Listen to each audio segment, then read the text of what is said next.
from We Invest in Nationhood. It's morning, huh? Sorry, I'm just pushing the day ahead. Please forgive me. I'm so excited to get ahead and going with things. Of course, today we are going to be addressing a number of issues that we would like to bring to the fore. And so we will go through, we have a number of persons present here today on the panel. We have MP Barka, we have MP Singh, and we have, do I say MP Dr. Richards? I'm just kidding.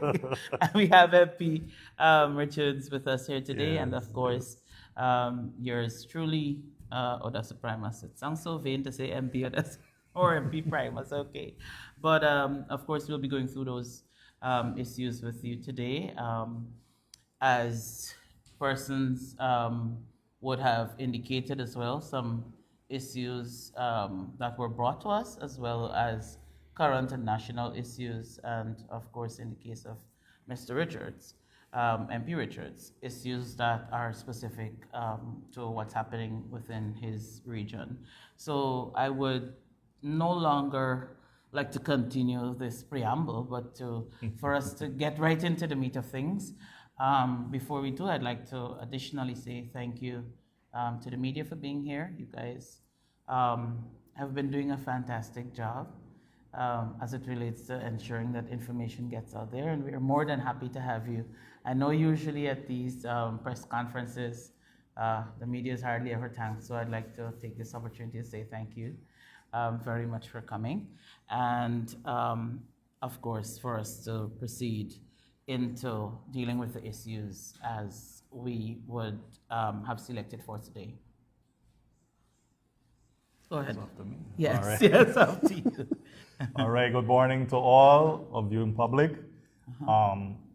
Dr. Richards here, and it's a pleasure for me to be here on this panel today as we address these issues affecting the country at large, and also those issues affecting our different regions.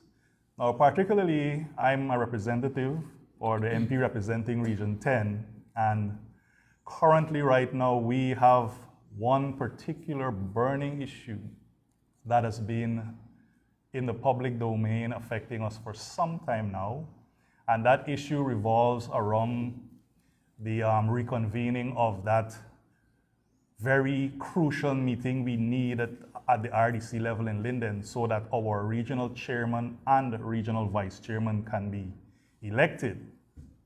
Now, the elections, regional and general, have long passed. The national budget has also been passed in the National Assembly, but to this date, we are still left in limbo without a functioning RDC. At present, we have the current outgoing regional chairman. He is still functioning. He is working along with the REOs at present. But coincidentally, our outgoing regional vice chairman, in a sense, he has been sidelined, right? I have been reliably informed that it's gone so far where he has not even been paid for January and February, as I was informed. And I just want to address this matter because I think it's a very important one. Our regional councillors, our elected regional councillors, whether they be for WIN or the PPP or APNU, they're also being sidelined and left in limbo, you know. They cannot properly execute their mandate as councillors. Because they have a mandate as councillors where they would go out into the communities far and wide in the different regions.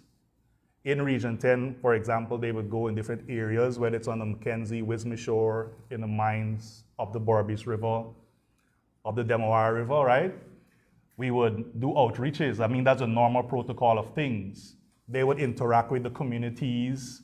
Some of these councillors are from these set communities, right? Where people in the community can communicate with their councillors, get the issues affecting the areas, and then at statutory meeting or different committee meetings, as you would call it at the RDC, these problems and these issues can be ventilated.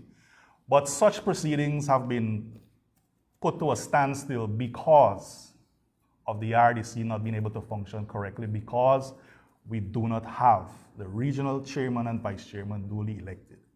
So I just want to address or put this matter out today to be addressed.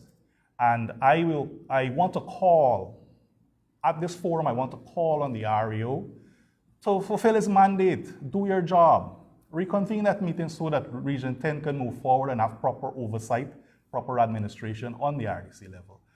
The minister, the subject minister for local government and regional development has already stated, she has no part to play in that, right?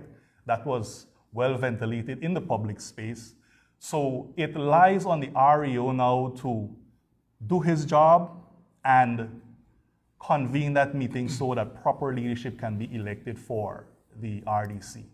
On that subject matter as well, they have other vital posts that are also vacant at the RDC level in Linden. The assistant REO, or the AREO as we normally call it, that seat has been vacant for many months now, right? I think a year has passed, I think, right? Perhaps. Also, the deputy REO, the last deputy REO we had in Region 10, he was transferred and moved to Region 1. And since then, we have not had any person to replace that individual and have that post filled. So in terms of the RDC, it's severely lacking in leadership and administration oversight. So, and we would like to address this matter and see it ventilated here. Thank you. Thank you very much, MP Richards. One of the things that we have seen out in the public a lot, being pushed by the government, is the importance of everybody in oneness. And in that vein, Region 10 is just as important to us as the rest of the country and should be treated and given the same respect as the other parts of this country. And they have been able to have their chairmans and vice chairmans and so on duly elected and have been able to carry on with the business within those regions. And I feel as though it is disrespectful to the people of Region 10 to have this process basically being held hostage at this juncture. Cannot be. I'm sure that if the PPP would have won that region, the CCU would not have existed. And so they are, to some extent, facilitating the holding back of this process. And I believe that we cannot and should not have to carry on in this vein. Give the respect that is due to the people of Region 10 and get on with the business so that the people who are supposed to, the office bearers, can now take up their rightful seats and, of course, for the business of that region to be run in a way that is smooth and is in the best interest of the people. At the end of the day, as I'm sure you would agree with me, MP Richards, the business of the people is what is most important. Indeed. And if that is affected, it therefore means that not just Region 10 is affected, but all of us are affected by the fact that the region is unable to move forward, that people over there have to suffer, basically, because of the lack of willingness to ensure that the process is properly executed. We will now hear from MP Singh. Thank you. That's a pleasant morning, everyone. Members of the media, thank you for being here. This morning, I want to address two urgent matters that raise serious questions about the value that we believe the PPP government places on human dignity and safety of the people in our country. The first issue is the worsening treatment of the Guyanese workers at the Chinese-owned mining company, Zhejiang Mining, that's at Aurora Gold Mines. And we believe that the matters raised by the employees from that company deserves immediate national attention, accountability, and action from the relevant authorities or agencies who are responsible for ensuring that our Guyanese workers, our people, are treated as they should. And the second issue is the tragic death of the two little angels, Tiana DeCourt and Jaden DeCourt. And I want to address how the PPP government is failing again to protect the people of this country, failing to protect our children. Because I'm sure that we have all seen, only after these two lives were lost, that whether it is the government or the contractor, it all comes down to instructions passed by the PPP government. They have now gone and put up some sort of barricade around that area.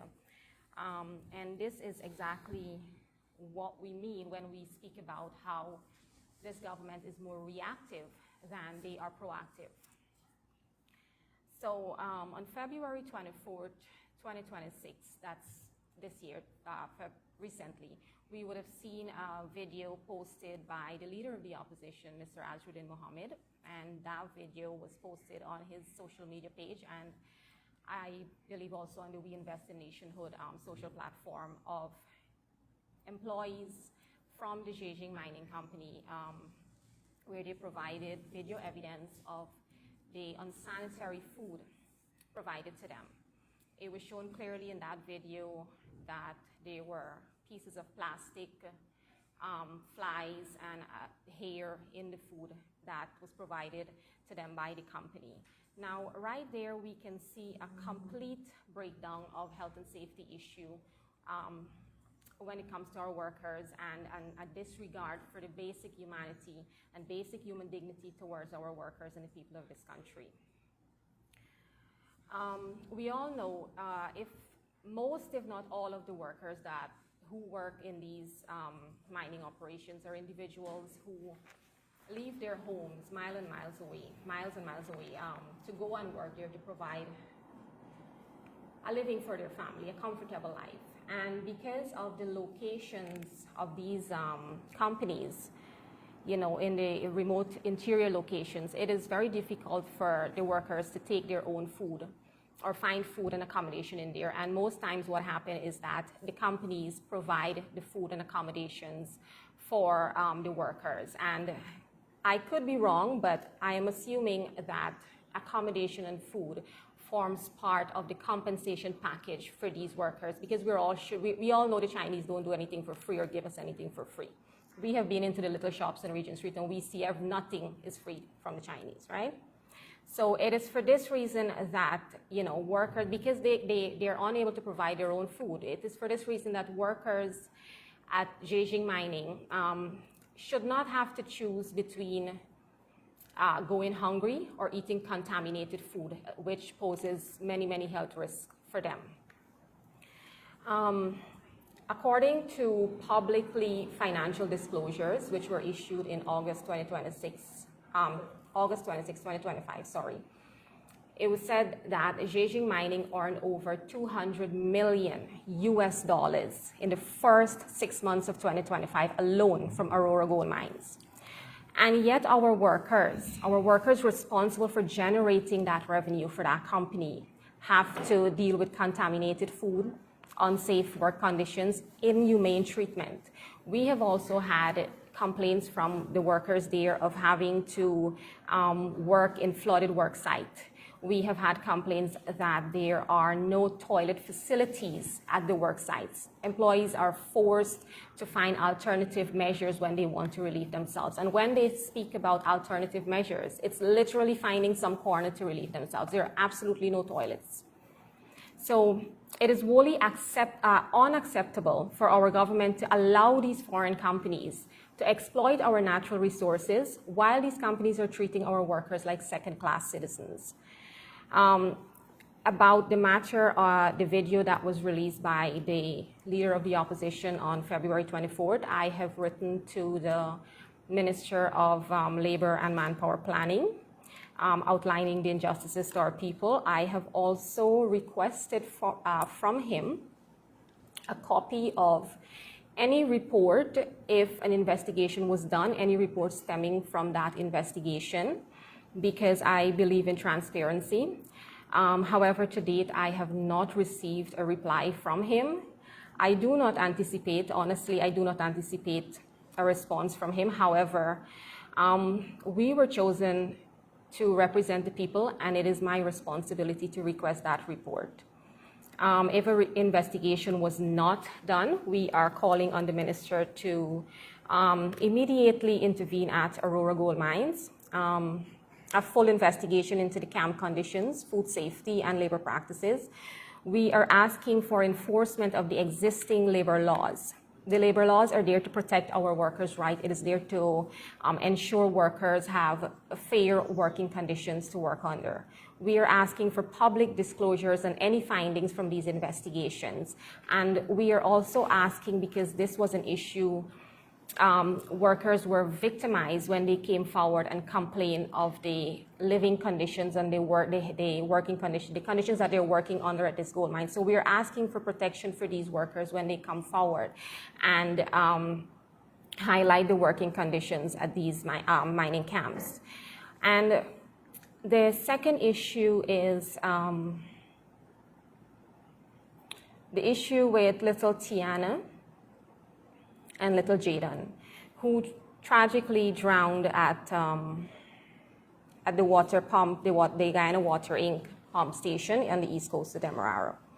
Now, there are several troubling issues arising out of that, and that situation is so sad it could have been unavoidable had the government, again, been a little more proactive than reactive.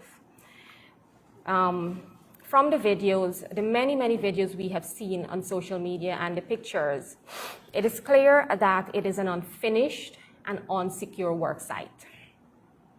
That alone, you know, establishes responsibility, or who is responsible for ensuring that that work site has health and safety protocols or measures are installed. Now, the contractor has a legal duty to ensure that health and safety protocols are followed, and those would include, like they have done now, putting a barricade around there or erecting warning signs, you know, saying the edges are soft and if you go there you can slip in. They are especially children, if they, and like, we know our children are smart, and had they had signs there, I am sure those children would not have gone there. And today, those two little angels would have been alive. But none of these safeguards were in place, and that is evident from the many, many videos we have seen posted with that site. And like I said earlier, it was only after 2 lives were lost that they went and put up a barricade, which could have been done in the first place, which should have been done in the first place. But the responsibility does not only end with the contractor. This is where the Ministry of Labor and Manpower Planning comes in, because they have a mandate to ensure that every single work site in Guyana, whether it's privately owned, publicly owned, small organizations, large organizations, even the shops on Regent Street, the Ministry of Labor is responsible for ensuring that health and safety, the health and safety laws and the procedures and protocols are observed by these corporations and shops. And again, let me make this clear, it's the ministry and by extension the government, because the ministry is part of the government. But I have questioned before, and I'm going to ask the same question again, whether this ministry has sufficient resources to do what they are mandated to do. If we look at this year's budget, I believe this is the ministry that has the smallest sum allocated. A ministry that is responsible for every single worker in Guyana. You know, the very people whose backs our country functions on, and they got the smallest amount in that budget. So my question is, does the ministry even have enough trained and competent occupational safety and health officers to carry out its mandates? Or are those officers equipped, supervised, and deployed effectively? Because if inspections were done properly, that unsecured trench would have been noticed, and actions would have been taken to correct or at least place warning signs there. That was not done. I am not, something maybe the minister can advise us is, or if they do not have this, what they can take into consideration is periodic checks on businesses in Guyana to ensure that health and safety procedures and protocols are in place. But again, it comes back to, do they have the resource to do it across all 10 regions in Guyana? Now, the deaths of Tiana and Jaden, it demands more than our sympathy. We are absolutely tired of hearing the government speak about accountability and investigations. Investigations are always being done, but we do not ever see the report published. And so how are we to know, yes, it was done correctly, and what the findings are? A full explanation is needed from GWI, from the contractor, and from the Ministry of Labor and Manpower Planning. The public needs to know who is responsible for securing, or who was responsible for securing that site, because now it's secured. There are questions like, were inspections done by the ministry? If so, where are the reports? And if inspections were not done, why not? There is the other question of the contractor and the contract for that work site there. Is that contract overdue, like many other works, public works being done in Guyana? And if it's overdue, when is it scheduled to be completed? How many more work sites across Guyana currently are in unsafe condition? The PPPC government needs to do better for the people of Guyana. They need to do better for our children. And I believe the people of Guyana needs to wake up and see, because it is absolutely blatant out there that the PPPC government does not care about anybody except themselves. It is always only what benefits them and their friends and family and favorite. That's what gets done. Projects that enrich the lives of the average man on the street, it is left lagging. So I am calling on the Ministry of Labor and Manpower Planning, on the government, to do better by the people. More health and safety checks needs to be done. And, you know, we cannot sit, or we should not sit and wait for another tragedy to happen until these things are done. So, speaking about being reactive than proactive, the entire government system needs to stop being, you know, reactive. They need to get up and start doing the jobs, doing what the taxpayers are paying them to do. And they need to stop waiting on the leader of the opposition, Mr. Azruddin Mohammed, to go out there and point out issues and tell them how to do their jobs before they get it done. Thank you. Thank you very much, MP Nandrani Singh. Also, the report that was mentioned by the MP will be requested formally by question to the Parliament of said minister. Thank you very much again.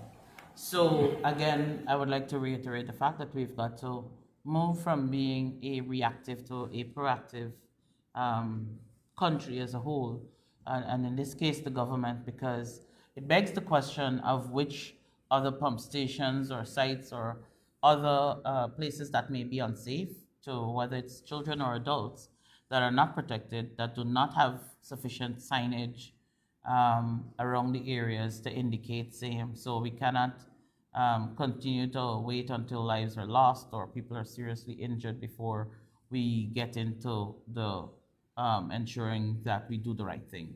And for those who might be wondering why I have my phone, so I have my information and so on my phone, and I'm making notes here. Some people choose to use their computers and their laptops and so on, but I'm very comfortable with my phone. So if we may, at this point, go to the next speaker, and that would be MP Barker. Pleasant good morning to all our viewers. I wish to start by saying education is the most powerful weapon which you can use to change the world. Nelson Mandela. Education must always be a space of safety, dignity, fairness, and opportunity. When systems designed to protect students, support educators, and serve communities begin to falter, it becomes the responsibility of leaders and public officials to speak out and demand accountability. It is within this context that I raise several pressing concerns affecting the integrity of our education system, the welfare of students, the quality of governance and public services within Region 3. Firstly, I am deeply concerned about recent developments involving the treatment of a schoolgirl who was reportedly dragged by 2 welfare officers. While the incident itself is disturbing and must be thoroughly investigated, it also exposes a deeper structural problem within the public service, namely the severe shortage of welfare officers tasked with supporting students across the country. When a limited number of officers are responsible for managing the complex social and behavioral challenges affecting hundreds of students across multiple schools, the workload becomes overwhelming. This leads to frustration, fatigue, and burnout. While inappropriate conduct can never be justified, the reality is that an overburdened welfare system places immense strain on officers who are expected to respond to crises within limited institutional support. Strengthening the number of welfare officers in the public service is therefore essential to ensure that both officers and students receive the support they deserve. This concern is further compounded by the limited counseling capacity within Region 3. The Department of Education reportedly has only 2 guidance and counseling officers to serve the entire region at the education office. 2 officers cannot reasonably address the growing numbers of cases involving bullying, behavioral challenges, mental health concerns, and family-related trauma affecting students across dozens of schools. If we are serious about safeguarding students, we must invest in a stronger network of counselors, welfare officers, and social support professionals. Another important matter that requires urgent attention is the need for the Ministry of Education to clearly define bullying within the school system. International research consistently identifies 3 key elements of bullying: repeated behavior, intentional harm, and a power imbalance between the aggressor and the victim. At present, there appears to be confusion among parents and students regarding what constitutes bullying. I have received numerous complaints from both parents and teachers who report that every instance of aggression or conflict is being labeled as bullying, even when it may involve isolated disputes or mutual disagreements between students. This lack of clarity can lead to inconsistent disciplinary responses and unnecessary escalation of minor incidents. The ministry, therefore, should establish a clear national framework that categorizes the various forms of bullying, such as physical, verbal, social, and cyberbullying. And they should outline levels of reprimand or intervention for each category. Such a framework would help teachers, parents, and students distinguish between general student conflict and genuine bullying, ensuring that serious cases receive the attention they deserve. Another pressing national issue is the persistent shortage of special education needs teachers and trained specialists across Guyana. Inclusive education requires properly trained professionals who can support students with dyslexia, autism spectrum disorders, ADHD, intellectual disabilities, and other developmental challenges. In many cases, teachers in mainstream classrooms are left to manage these complex needs without adequate training or institutional support. Now, ideally, special education settings should maintain a teacher-to-student ratio of approximately 10:1, supported by a teacher aide, ensuring that learners receive the individual attention required to succeed. However, such ratios must be determined by the level and type of disabilities of the learners, as some students require far more intensive supervision and specialized intervention.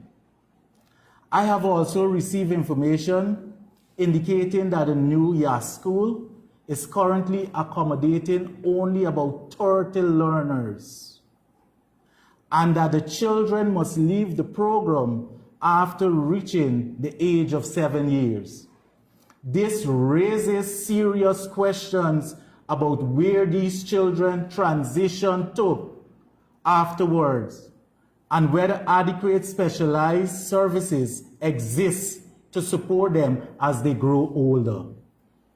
Compounding this challenge is the fact that many other SEND spaces and schools across the country face a severe shortage of trained specialists, including special education teachers, therapists, and behavioral support professionals. Without urgent investment in specialized personnel and expanded services, many vulnerable children risk being left without the consistent support required for their development and inclusion within the education system.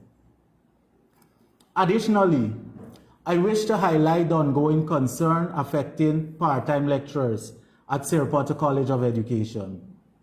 These lecturers play a crucial role in preparing the next generation of teachers. Yet many of them report waiting several months before receiving payments for services already rendered. Such delays in remuneration are unacceptable and undermine the professionalism of educators who contribute significantly to the development of Guyana's teaching workforce. Institutions responsible for teacher training must operate with efficiency and ensure that lecturers are compensated in a timely and respectful manner. As the geographical member of Parliament for Region 3, I must also address concerns regarding governance within the Regional Democratic Council. Reports indicate that the regional chairman has unilaterally appointed councillors to RDC committees without adequate consultation or equitable representation. Such actions undermine the principles of transparency, fairness, and democratic participation that should guide regional governance. Committees must reflect inclusivity and respect the role of all elected councillors. Furthermore, residents of Tushin have raised serious environmental and public health concerns regarding waste management practices in the community.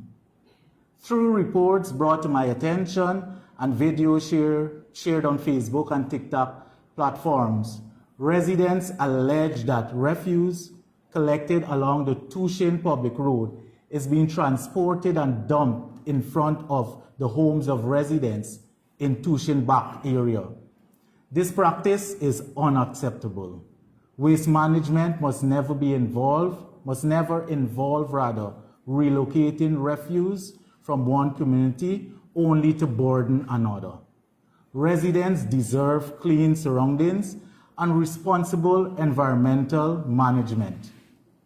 Taken together, these issues, the troubling welfare incident involving a schoolgirl, the shortage of counselors and welfare officers, the need for a clear Boolean framework, the lack of sent teachers, delayed payment for CPC lecturers, governance concerns within the RDC, and improper refuse disposal affecting residents of Tushin highlight systemic weaknesses that must be addressed with urgency.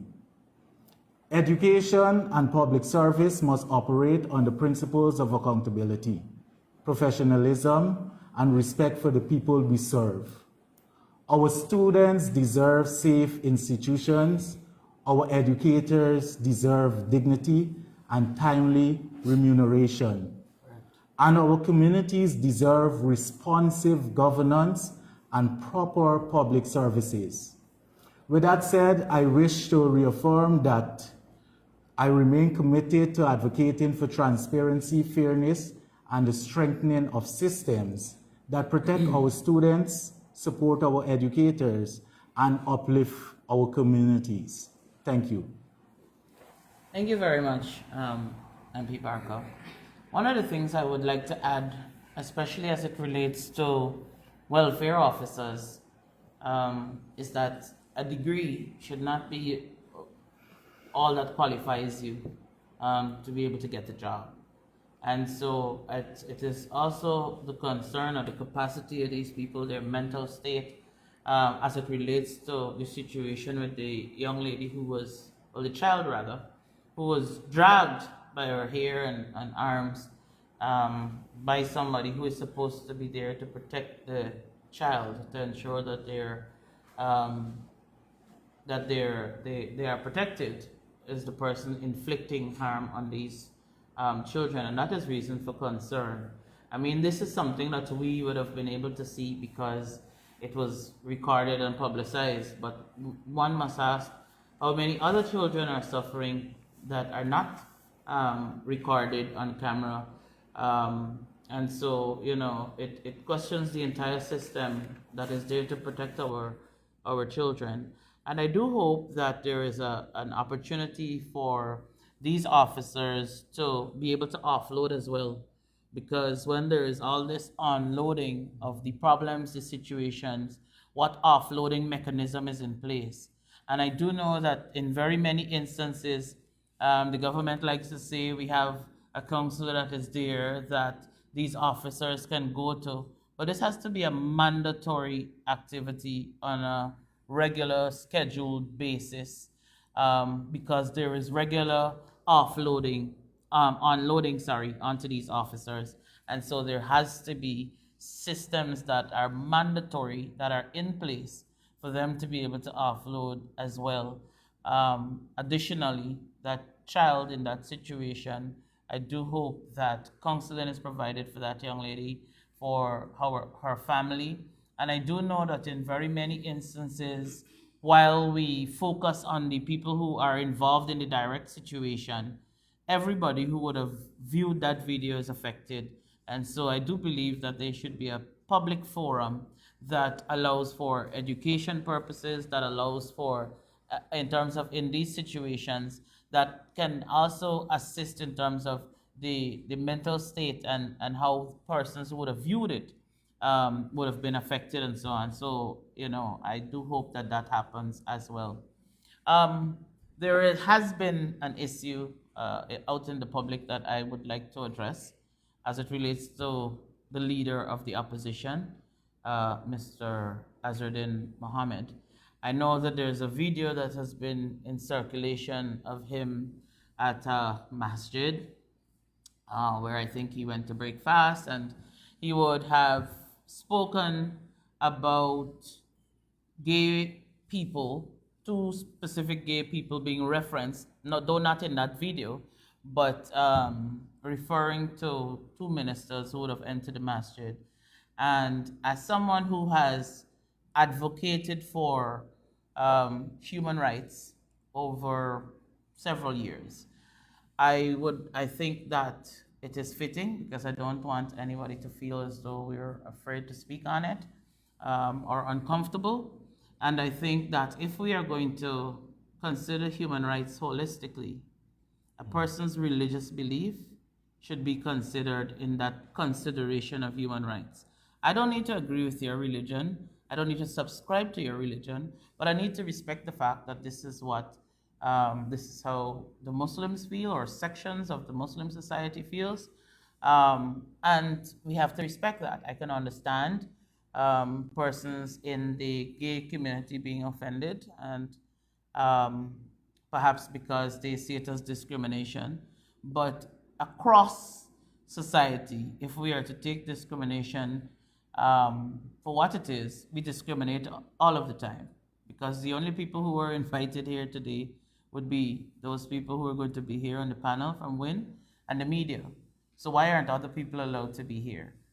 That in itself is discrimination. We just have to accept that this is what it is. You know what I found quite strange and interesting was Minister Susan's response, which included me being part of an activity that she was present at.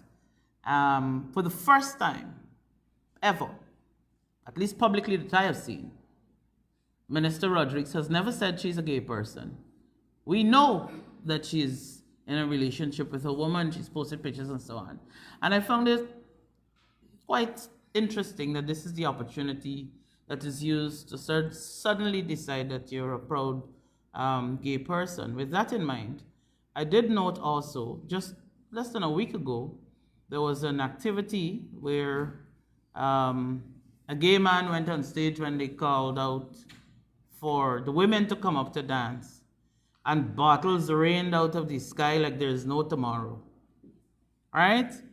At no point did the leader of the opposition say anything that incited violence against a group of people, but their violence is what the member of the gay community was met with. And I didn't see Proud Susan coming out to say that, well, we disagree with, or we don't want this man who identifies as a woman to come out here and act as if he's a woman. It should not have been met with violence. We should deal with things in a different way. We should, there was no uproar from all of these ministers, including On Edge, who has responsibility for things like security. Where was that outrage, On Edge? Where was that post? But because it involves the leader of the opposition, and you, as a party, have a personal problem with him, then you use the gay community and their rights and so on to now suddenly have a voice.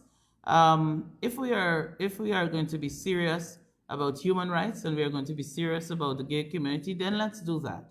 Don't let's just come out here to score cheap political points.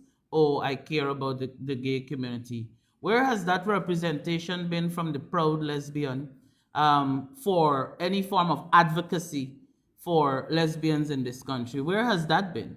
You sit in a public office. You've been holding some degree of power for over 5 years, and there's been no advocacy on your part in any way, shape, or form. Attending a conference and saying that this is how you feel is all that you have done with the power that you have for persons within that community. Where is Kwame in all of this? Where does he come out and do anything and represent any way for the community? I've noted that there have been calls for SASAN, and I saw that they did put out a statement and so forth. And I respect that as well, as I would have indicated to somebody that I know who's part of the organization. It does not by any means offend me, and I'm sure I haven't asked the party, but if I can be so bold to say that offends us for people coming out and giving their perspective on something, whether or not it is contrary to what we agree with or what we subscribe to, that is perfectly fine. In fact, when I first noted the video, I thought that this is a fantastic opportunity, whether or not we agree or disagree, to have a forum, to have these discussions, to talk about it, not for us to fight and argue, because it doesn't help anybody. It doesn't help the people who are opposed to the idea, nor does it help the people who are part of the gay community in any way, shape, or form. So this should have opened for dialogue, for an opportunity for us to have better understanding, perhaps even a compromise if people are so inclined, one of the things I also noted is that a lot of these opinions, because this started in a mosque and is put out as the position of the Muslims.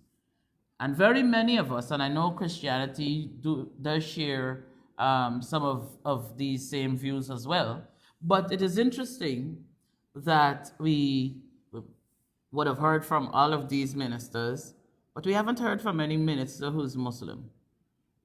Interesting. It is additionally interesting that we haven't heard from the CIOG, which is the Central Islamic Organization of Guyana. We haven't heard from the GIT, Guyana Islamic Trust. I don't know if it's pronounced Mulana, but I know the learned Muslims. I think it's Mulana or I may be wrong. Don't beat me up on this one. We haven't heard from those scholars, as we would say in Islam, that contradicts what was said by the leader of the opposition. Now, my thing is, and I did note that someone said, perhaps Azadin is homophobic. And I found that to be a sad statement to make, because that same cross-dressing homosexual called me and attended a meeting before we even formed the party with the leader of the opposition, who sat there and listened to him and another cross-dressing individual. So for you to say that a man would sit down to meet with you, to listen to your concerns, and then the next day describe him as being homophobic, it's a sad state. It's either we having a candid discussion that is clear and that is reasonable, or we are not. And I do hope that, even though I would have seen the sentiments shared by everyone, that it opens the door for an opportunity for us to have discussions, not just on, because based on my understanding, the Muslim rule that governed those two people not being there in that sacred space also governs me not being there in that space. And I'm not homosexual, but I have not conformed to the laws of Islam. So that takes me out of that space completely, as it does every other person who is not Muslim. But because that specific situation was referring to those two people, based on my understanding, members of the community, the Muslim community, were outraged about, hence that discussion. So it's not about the leader taking an opportunity to attack a specific group of people. So I just thought that needs some degree of clarity, because it is being used and peddled for political mileage, again, using the members of the community, which is unfortunate, and it isn't helpful. So I thought I'd put that out there as well. Additionally, we have seen a lot of things out there in the public happening as it relates to our activities as new members of parliament, as a new party. And I would like to say that we are very proud to be on scene, and we are very happy to serve the people of this country. WIN is a new movement, and the expectations of us, they're grand. Of course, we are now putting very many systems in place as a new party, and I would like to appeal to those persons, because sometimes people become frustrated when we are doing certain things at a pace that they consider to be the pace that things should be moving at. If there are two people in this equation, or two parties, it would be the PPP and the PNC, who were or are capable of just running off immediately after an election is completed, because they have systems in place. Even though they have not been doing that for the most part, we are a new party, and so we have to be running off. Well, I haven't been doing much running, as you can see, but we have to get the work done, and we also have to be able to put the systems in place that is needed, as the party was just born a couple months ago. So we are doing that at the moment. I do note that many people call with questions and concerns and queries and so forth, but in the not so distant future, we are going to be able to have some of those systems that you are looking forward to having being laid out. And of course, we are not camera shy, so we will be more than happy to come publicly and inform you as those things start to roll out. So at this juncture, I would like to open the floor. I don't know if there are any questions from the persons in the media. And of course, persons who are viewing via social media may also have some questions that we may or may not be able to respond to at this point. So I would like to open the floor for any questions. I would like to ask a question, but given in recognition of International Women's Day, I will allow my females to take the stand. I like that. Ladies first. Before Jen, so you have any questions before I Good morning, everyone, and also Williams Nigeria News. Over the past, I would say, few weeks, I should say a few days, there's been an issue trending in the media in relation to the Cuban Medical Brigade. Now, we know that this brigade has been around for over 40 years, before I was born, as a matter of fact. And yesterday, members from the OVP, the Office of Victory for the People, they were submitted a letter to, I believe, the President's Office, and also the Minister of Foreign Affairs. It was signed by over 100 Guyanese organizations and also prominent Guyanese, asking for the president to basically have a talk with Donald Trump when he gets to the US to have this brigade reinstated. Now, taking into context that Guyana has 12 new hospitals that the government has been boasting about, and we've been struggling to staff these hospitals, and the Cubans have been doing a tremendous job.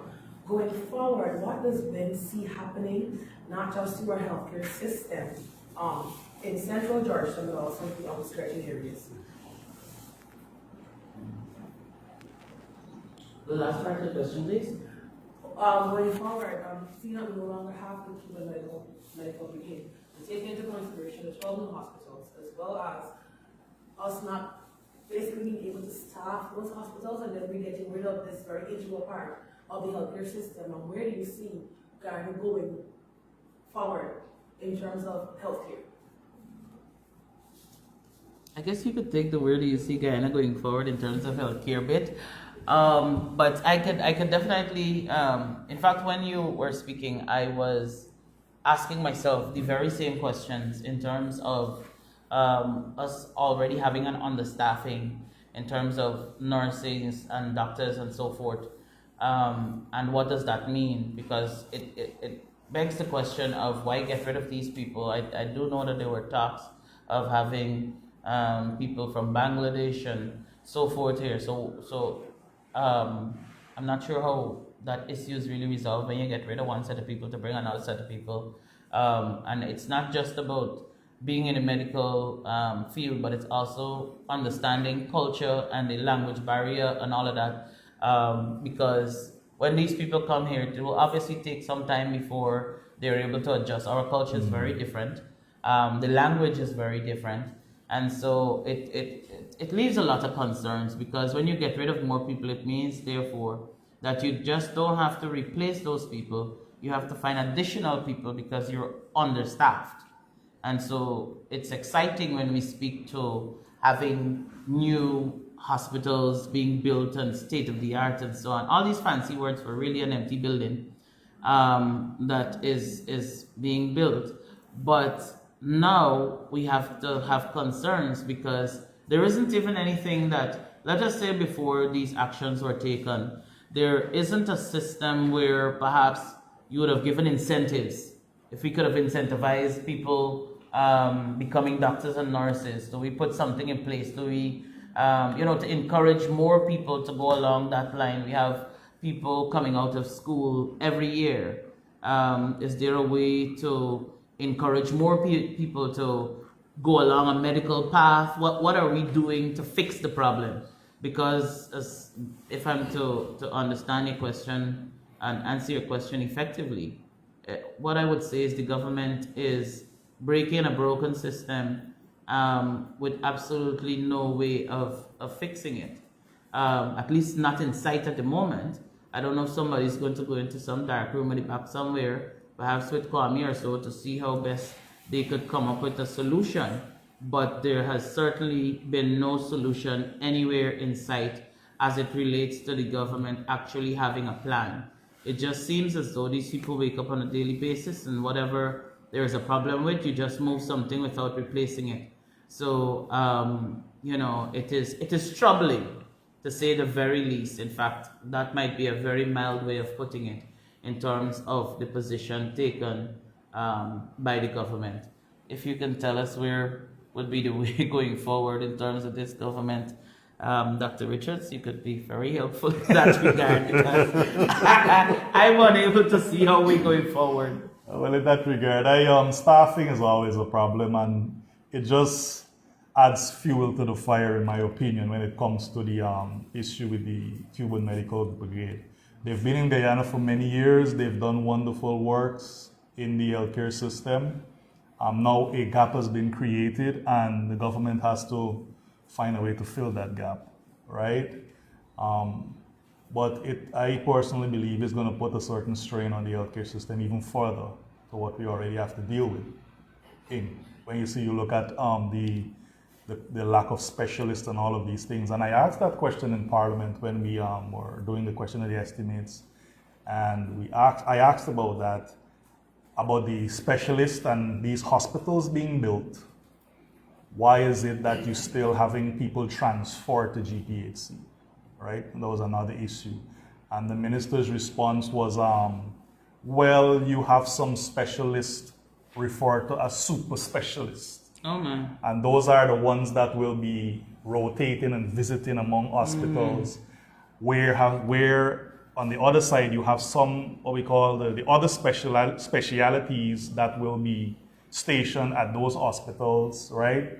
For example, in A&E, accident and emergency, a cardiologist or whatever, they will be stationed there. But as it is right now, you don't have such specialty stationed at these new hospitals. In Linden, we don't even have a nephrologist that's there. I think just last week we had the urologist came there. I think there's probably one of the super specialists you're talking about, because they come every Friday, once a month, every Friday, right? Wow. So you see the gap is being created because a lot of those doctors on the Cuban Brigade, they're specialized, right? So they have to find a way to fill that, and I can assure the general public that WIN is going to be on the back to ensure that we monitor this process, to ensure that we keep the people up to date as to what is going on with their healthcare, to have the government fill that gap. It must be filled. Our people need proper healthcare. It's far too long. Even in Linden, there was an incident a few weeks ago where a young man was hit by a vehicle, right? He was in a vehicle accident, right? It was a touch and go, well, it wasn't hit and run, but the guy with his life, touch and go. And when they called Georgetown to have him transferred, I was reliably informed that Georgetown told him, no, you can't bring him because we don't have a bed available. The guy died, right? So situations, our people do not have to die, but because of simple things like these, right? So staffing is a burning issue in the healthcare system right now. And one of the things that causes this shortage of staffing too, because I remember a few years ago, I think it's in 2006, that's when I also left to go study my bachelor's degree. There was a major undertaking by the PPP government administration at that time where they trained over 300 and something doctors, I think, or close to 300 doctors were trained. What happened to those doctors today? How much or how many of them were leveled up to specialities from their general practice? How many of them are still in our system to this day? It's a question to be asked. Because I personally know many of them who've gotten tired after they served their contractual agreement of 5 years. They just left, they vanished. You don't know where they went. And these were people who worked for that 5 years. They garnered all the experience. They know the system well. And then they just left and they faded out. Many of them went to greener pastures. And some of them who left are in other countries in their healthcare system in top positions. Because they have, they got the chance, they become specialized, and then, you got a Guyanese somewhere around the world in a hospital, somewhere in a country in Africa, running the whole hospital. But we here are still struggling with healthcare. And one of the things I feel that pushes that too is what MP Primus said about the incentivizing to raise the morale of your staff. Salaries is a big problem, right? If potentially, and if the government are, if they're looking, well, I'm sure they're looking, right? They definitely. Yeah, right? A potential way forward, healthcare workers should be given a free plot of land, a 50 by 100, free of charge. Take some of the burden off of the backs of our people, right? MP MP Barker, we could spread that over to education to the teachers Yes, as well. definitely. A free plot of Right. land, you know? I'll These be kind back. of, yeah, well, I think big, right? Right. Yeah, so, but that gap with the healthcare workers, the doctors, the specialists, they will have to work to get that gap filled. And we will be right alongside there to ensure that they get that gap filled in any way which we can do that. I like the moving on to greener pastures, but I feel as though the government is spraying Gramaxone in our pastures over here, so our grass dying out at a rapid rate. If I may also say that as it relates to going back to the question again, and as we spoke about incentives and so on, I'm thinking because when we bring doctors here from other countries, we provide them with housing. Yes. We provide them with, they have different allowances and so Yes. forth. And in some cases, they are paid more. And so my thing is, that says to me that we can pay our people more because they live in here. You don't have to provide housing and so on. Give the people the money and stop paying people after they would have had to work so hard to qualify themselves. So invest so much money into qualifying themselves, only to be paid a little pittance, and then the stress and burden of, let us say, Georgetown Public Hospital. It is not easy at all. When you walk into that place, it is very chaotic because you have just a few nurses or doctors on site, and then you have a ton of patients, people bleeding, somebody screaming, somebody get blackout. It's all these things happening, and these just 2 or 3 people expected to function effectively in this space. So I am saying, pay people proper, decent salaries. Our nurses must be able to take a little vacation or two before the end of the year, because you need to have an opportunity to replenish and to things so that you can come back on and be able to offer the best of yourself. Yeah. We cannot get the best of anybody if they have to be working under these conditions and then trying to stretch a dollar to take care of themselves and their families. Dr. Richard, Yes, I'm yes. doing the AGE 19 News. Piggybacking on my colleague's question, notably there are a lot of medical officials or personnel who would have been trained in Cuba. Do you think that this recent action by the government would hinder the efficiency of many of these medical personnel? Because while there are other institutions like Johns Hopkins in the US, Cuba would have generated a lot of proficient individuals. So do you foresee that this is going to impact the quality of service delivered in Guyana? Well, in regards to future training, what I know for sure, there is currently bachelor's training right now in Cuba. But seeing as though this is a recent development, we're yet to see how it will affect those students who are currently training and potentially future training, right? We're yet to see how that will play out. Correct. All right, that's a great question. Not you, but persons from the Winvest in nationhood would have recently visited this type of market. We would have seen sums of billions of dollars allocated towards the rehabilitation of municipal markets. What are your thoughts about consent, as Ms. Nanjani spoke to transparency and accountability? What are your thoughts about monies being pumped into the rehabilitation of these facilities, and persons have to face these unsanitary conditions such as this type of market?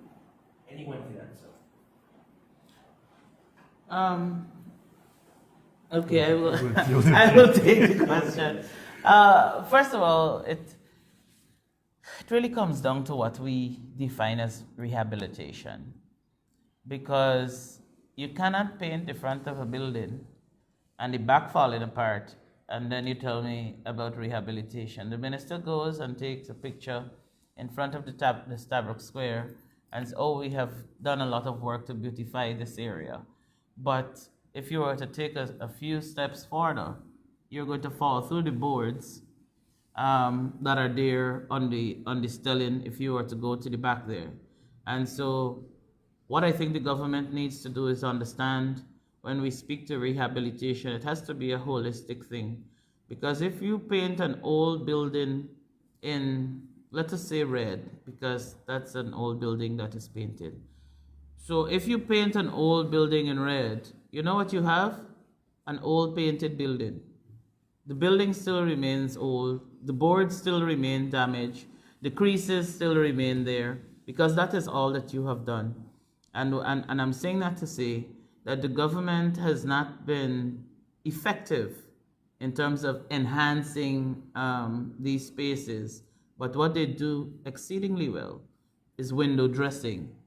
So it looks good and it makes for a good photo to upload to social media. But the reality is they have done nothing but wasted our time, and that says to me that you're not serious about development, you're not serious about preserving our history, as in the case of Stabro, as well as you're not serious about the well-being of those people who have to commute in that area on a daily basis. You're not serious about those people who have stalls in that area as well, because being out there is a risk in terms of injury as a result of the poorly maintained facility. Do we have to wait until a building is falling down completely then to come to say, let us see what we can do? You have to build a whole new building, sir, because you waited until the whole thing falling apart. This is no longer about changing a board. This is about redoing the entire thing.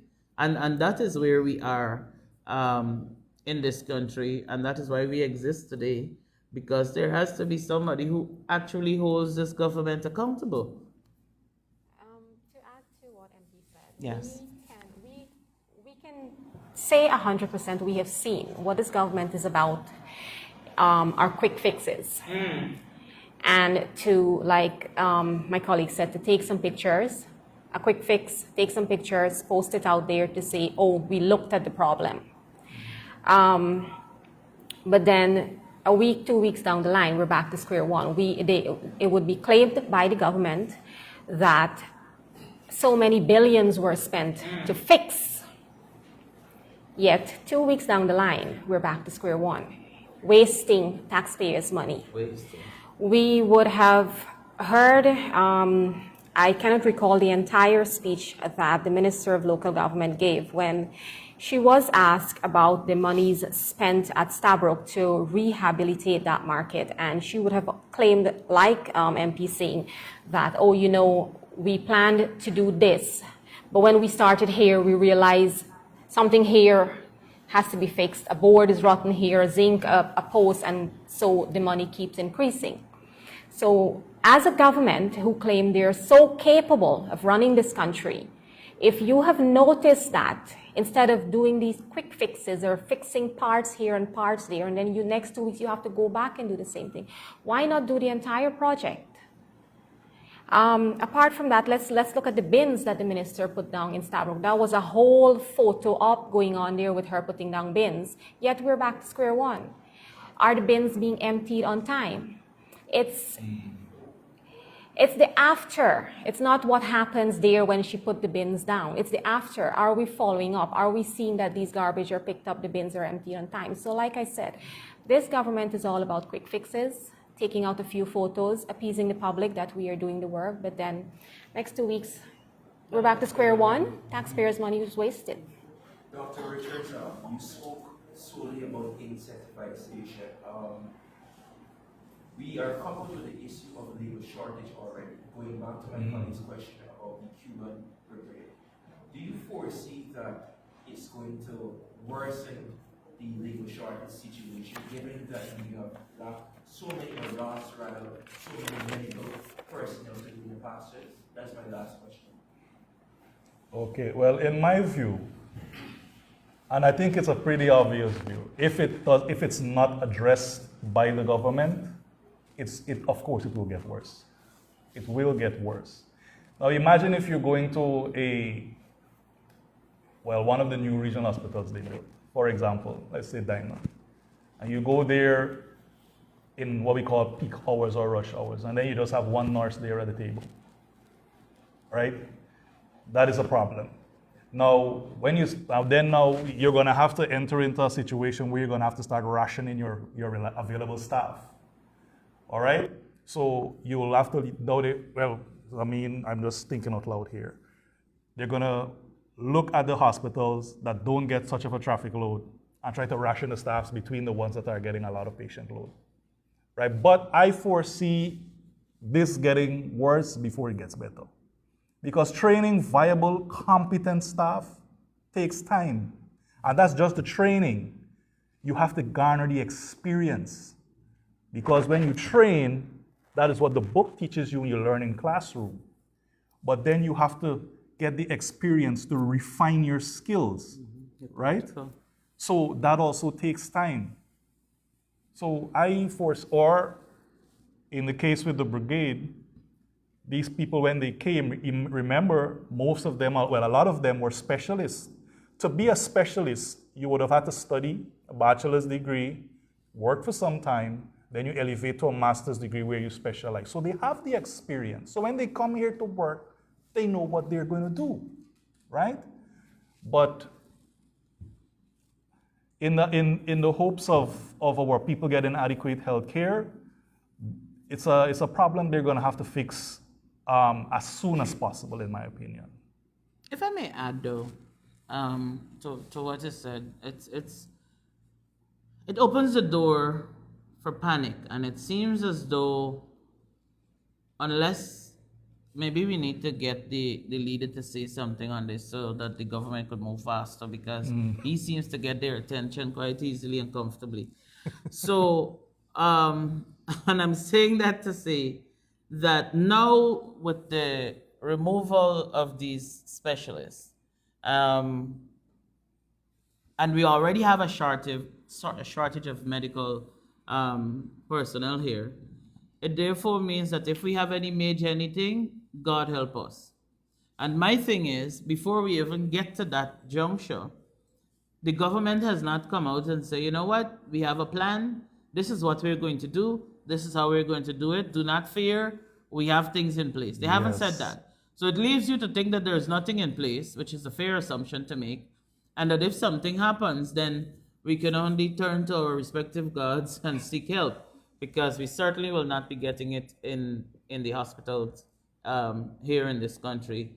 And so, we can boast about new hospitals being built everywhere.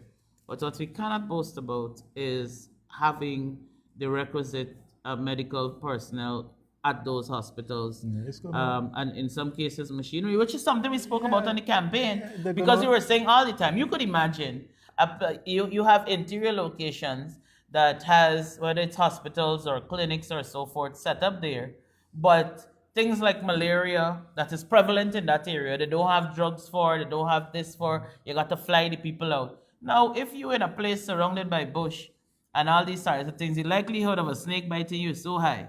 And they got to fly you out from there when a snake bites you to another place to get, it's dead, you're dead. It sounds very, but we have to be able to have realistic discussions. I don't want to come out here and sound like a politician with all of these fancy T's crossed in a nice way and I's dotted in a fancy way. We need to have realistic discussions, and the reality is you will die because the government has failed to put systems in place. And so now what we have to do as an opposition is force the government to do what is right by the people. Don't tell me about you open a hospital in Madia, or you open how equipped is that hospital to handle the medical needs of the people within that particular region or space. Let us have that discussion. That is worth boasting about. But we can't speak to that because there is nothing in place. Any other questions? I know you briefly addressed the comments made by the opposition leader in the mosque. However, Ms. Parliament's two Gays' rights groups that came out and said that Mr. Mohammed's position is different from an assurance that he had given at an election time, that Mr. Mohammed's position is different, that I'm sure that you had given at an elections town hall on July 29th. How do you respond? His position is different from the one that I had given at a town hall. It goes back to what I said earlier, right? The gays would like for their rights to be respected, and so would the Muslims, and so would the Christians and everybody else. We do not have to agree on the principle of what we like or don't like, or what is right or what is wrong. But at the end of the day, we have to agree that this is our position as a religion. And as I would have mentioned, well, not our position as a religion, because I'm not Muslim, but I mean generally. So I don't want that to be taken as me saying something else. But what I'm saying is that we have to be able to respect each other's views. We don't need to agree with it. And that does not by any means mean or indicate or even implicitly or explicitly state that the leader of the opposition has a problem with a particular sector of society, whether you're gay, straight, crooked, or otherwise.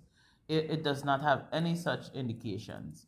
And my thing is, if you are forbidden to be in a certain space, unless you fit a certain bill based on the religion of a person, then I think that that should be respected. I mean, it is unfortunate, and I will say this because I'm a very candid person, but very many of those people who are complaining or who take umbrage by what was said are not even Muslims. They're not even going there in the first place. So why does it even bother you? Who is the gay Muslim that has spoken out? I haven't heard from any such person. So I'm saying that we're creating a mountain out of a molehill. And I do believe, and as I would have stated earlier, that this is an opportunity that has opened the door for dialogue. And if you are going to have something useful come out of this, then that dialogue is important. The only thing that we have had come out of this so far is Susan coming out to be a proud gay. But outside of that, nothing has come out of this situation, and that is unfortunate because it is not helpful. Additionally, Ms. Primus, can you outline what the agenda is for Parliament in the coming months in terms of motions, bills, representation on committees? Representation On committees. on committees. That would have been an excellent question for MP Tabitha. But what we have done though is outline a couple of motions that we'd like to bring to the table, as in the case of MP Nandrani just asking a question publicly, as I would have indicated, that also is one of the things that we would have put forward. But what I can tell you is that at our next press conference, because we have broken down these press conferences to touch on different issues, so if people are tuned in on a regular basis, they would be able to have a holistic picture, because you can't come and give people everything at once. So we have broken it down into tidbits. So this week, this person comes, they deal with this and so on. But in terms of an in-depth response to your question, that would definitely be handled in our next press conference.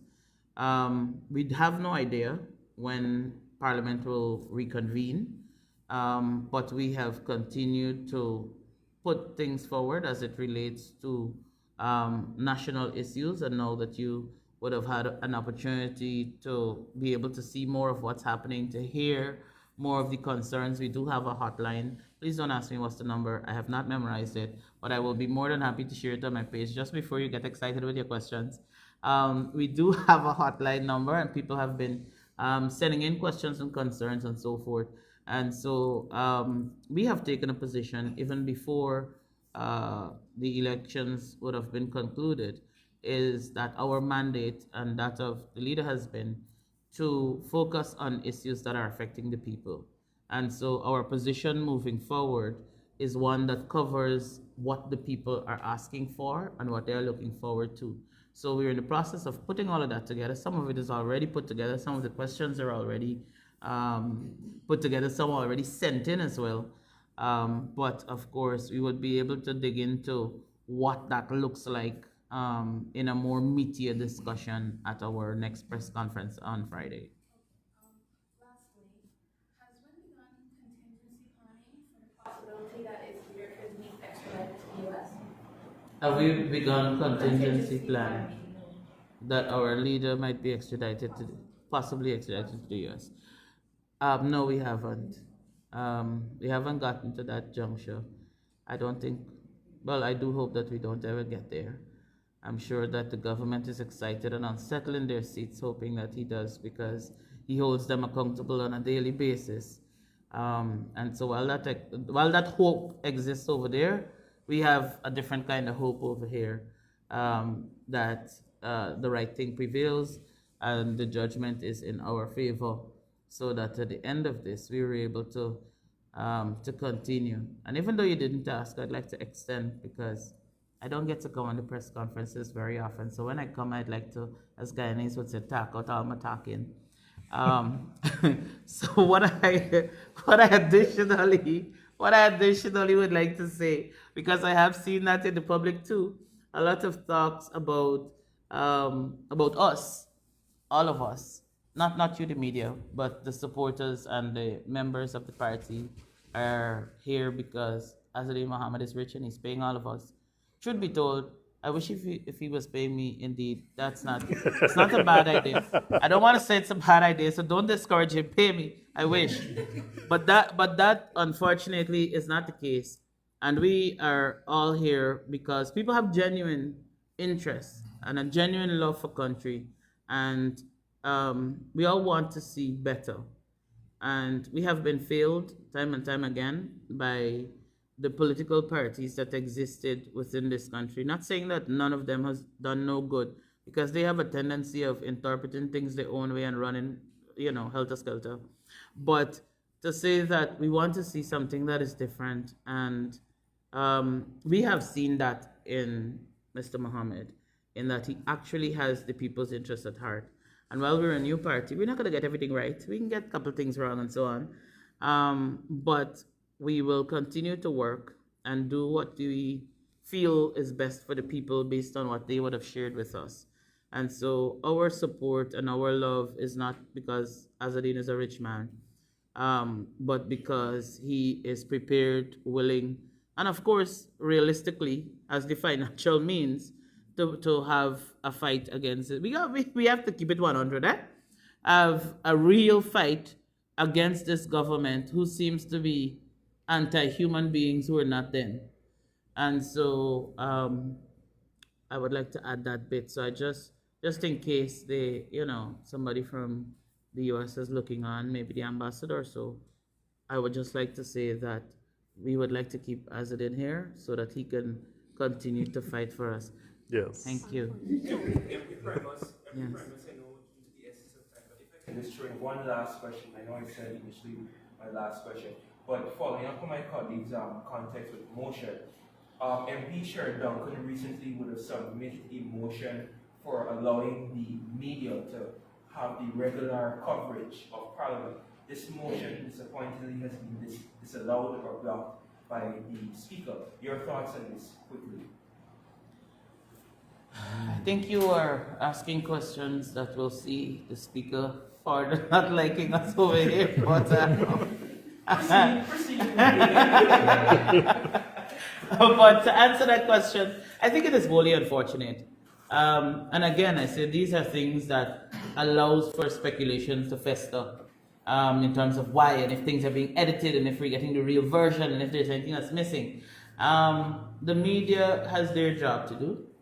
And my thing is allow them to do their job. And that goes back to the same question of the gays and the and religious beliefs and so on. You don't have to agree with the way the people in the media put out the message. If it don't make you happy, don't read it. They are, I don't know, you're with Chronicle? Excuse me, he's with Chronicle? No, he's with Nice News. Okay, sorry.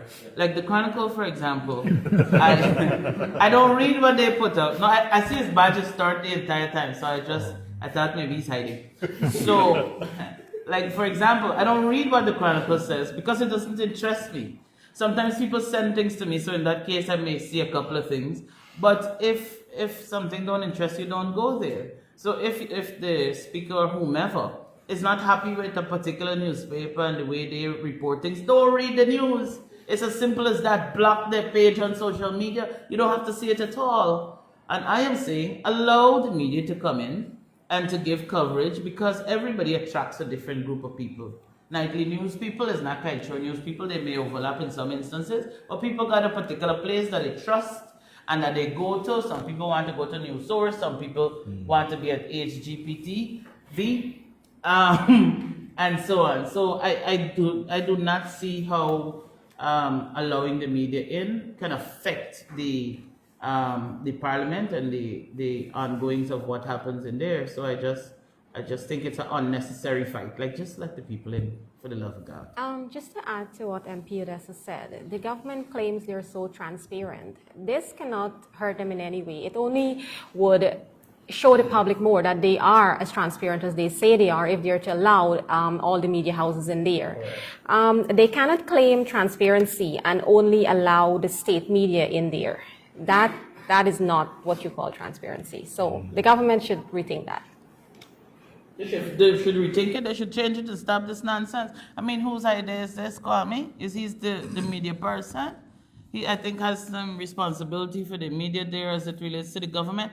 Listen, this is not a PPP parliament. This is the people's parliament. Exactly. And you allow the people in there and allow people to be able to do their jobs and to get things done effectively.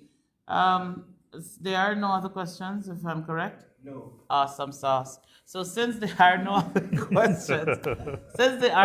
questions, I'd like to take this opportunity to say, to reiterate rather what I would have said earlier. Thank you very much to the media for being here.